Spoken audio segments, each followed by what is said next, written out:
Sağlık Bilimleri Üniversitesi, Somali, Mogadishu, Recep Tayyip Erdoğan Sağlık Bilimleri Fakültesi öğretim üyesiyim. Hooyooyinka nuujiya iyo mutadawiciinta naasnuujinta ee qiimaha badan. Caanaha naaska iyo naasnuujintu waa il nafaqo oo ku habboon carruurta si ay u helaan korriimo caafimaad qabta.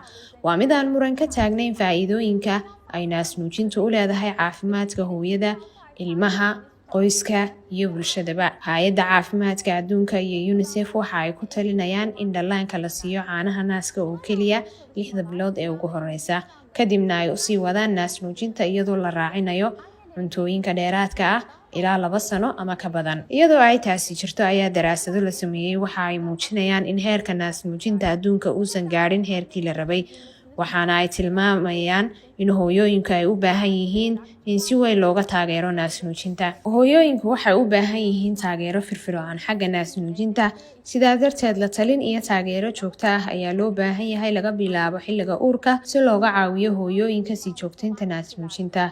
La taliyayaasha naasnuujintu waa dad helay tababar gaar ah si ay u taageeraan hooyooyinka u baahan taageerada xilliga naasnuujinta ee doonaya in ay fududeeyaan habka naasnuujinta. Waxaan dhammaan bahda caafimaadka sida umulisooyinka, kalkaaliyayaasha iyo dhakhaatiirta danaynaysa mowduucan ku marti qaadaynaa koorsada la talinta naasnuujinta, taas oo si bilaash ah uga qabsoomi doonta maalinka Isniinta Oktoobar 30, 2023 hoolka shirarka ee Jaamacadda Cilmiga Caafimaadka Soomaaliya Muqdisho Recep Tayyip Erdogan.